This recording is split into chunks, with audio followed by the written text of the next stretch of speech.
Good morning students. हमारे आज के क्लास में हम लोग जो है वह द ट्री पोयम जिसे लिखने वाली एडन रिच है उसमें यूज़ किए हुए पोएटिक डिवाइसेस के बारे में बात करते हैं।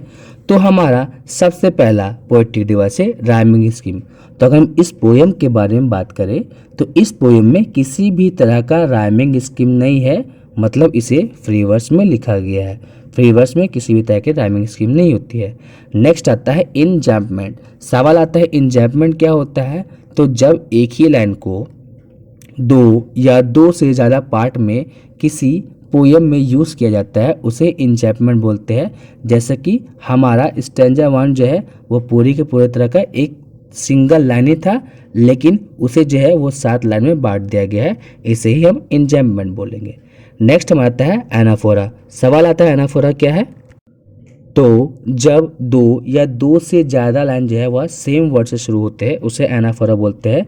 जैसे स्टैंजा वन में हम देख पा रहे हैं कि स्टैंजा वन में लाइन 4 और लाइन 5 जो है वह नो से शुरू हो रहा है, जो कि सेम वर्ड है। नेक्स्ट आता है पर्सोनिफिकेशन। सवाल आता है पर्सोनिफिकेशन क्या होता है। तो जब हम किसी नॉन ह्यूमन को ह्यूमन क्वालिटी देते हैं तो उसे हम लोग पर्सोनिफिकेशन बोलते हैं।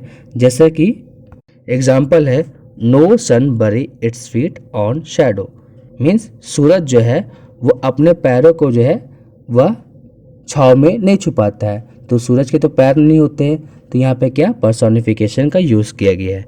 नेक्स्ट हम लिखते हैं small twigs stuff with exertion. छोटे छोटे टहनियाँ जो है वो थकावट से क्या है सिकुड़ रही है, फैल रही है। तो अगर हम बात करें टहनियों के बारे में तो टहनियों में किसी भी तरह का थकावट नहीं होता है। नेक्स्ट हम देख पा रहे हैं लॉन्ग क्रैम्प वॉक। बड़े बड़े टहनियाँ भी जो है वो भी अकड़ रही है।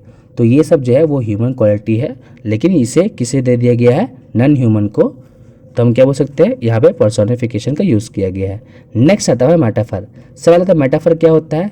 तो जब हम दो चीज़ों के बीच में इनडायरेक्ट कंपेरिजन करते हैं उसे हम मेटाफर बोलते हैं। जैसे यहाँ पे जो है वह द ट्रीज जो है वो मेटाफर है। और सवाल है किसका मेटाफर है, तो फीमेल्स के लिए, महिलाओं के लिए मेटाफर है। नेक्स्ट आता है यहाँ पे हमारा इमेजरी। तो इमेजरी क्या होता है।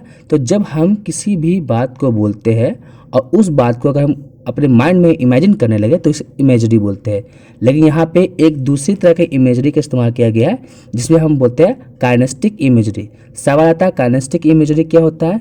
तो जब हम किसी बात को बोलते हैं और वह मोशन में होता है उसे काइनेस्टिक इमेजरी के नाम से जाना जाता है। जैसा कि स्टैंजा वन में हम लोग देख पा रहे हैं the trees inside are moving out into the forest. तो पेड़ जो है वह जंगल की तरफ बढ़ रहे हैं, मतलब महिलाएं जो है वो जंगल की तरफ बढ़ रही है, शहर की तरफ बढ़ रही है अपने काम के लिए। तो इस बात को हम लोग इमेजिन कर सकते हैं। All night the root work to disengage themselves from the cracks in the veranda floor. Means सारी की रात जो है वह पेड़ों के जो जड़ें हैं वो अपने आप को वरांदा के ज़मीन से आज़ाद करना का कोशिश कर रही थी। तो यहाँ पे भी हम लोग क्या बोल सकते हैं कि एक तरह का मोशन दिखा रहा है, मतलब यहाँ भी काइनेस्टिक इमेजरी का इस्तेमाल किया गया है। फिर नेक्स्ट हम देख पा रहे हैं patients are moving, means patient जो है वह बढ़ रहे हैं। कहाँ से, तो क्लिनिक से बाहर की ओर बढ़ रहे हैं। नेक्स्ट हम देखते हैं सिमिली। सवाल आता है सिमिली क्या होता है। तो यहाँ पे भी इनडायरेक्ट कंपैरिजन होता है जैसा कि मेटाफर में होता है, लेकिन सिमिली में हम लोग लाइक या एज का इस्तेमाल करते हैं। जैसे यहाँ पे ट्विक्स और ब्रांचेस को किसकी तरह बताया गया है, तो लाइक न्यूली डिस्चार्ज पेशेंट, एक मरीज की तरह बताया गया है। Like a voice into the room, means आवाज़ जो है मेरे रूम की तरफ आ रही है। अब किसकी आवाज़, तो लिचिन और लिव्स की आवाज़ जो है वो रूम की तरफ आ रही है, मतलब स्मेल के बारे में बताया जा रहा है।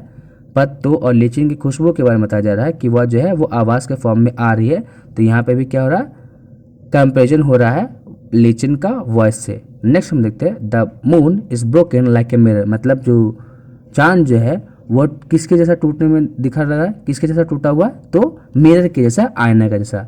और नेक्स्ट हमारा आता है इलेक्ट्रेशन। इलेक्ट्रेशन क्या होता है, तो जब कोई वर्ड जो है वह कॉन्सोनेंट साउंड से शुरू होता है और वो बिगिनिंग में होता है उसे इलेक्ट्रेशन बोलते हैं। जैसे long letters from forest, sky still, leaves and lichens. तो इन सब में हम क्या देख पा रहे हैं कि लॉन्ग लेटर्स में एल लेटर आ रहा है, फ्रॉम फॉरेस्ट में जो है एफ लेटर आ रहा है, स्काई स्टिल में एस लेटर आ रहा है, और लिव्स और लिचन में जो है वो एल लेटर आ रहा है।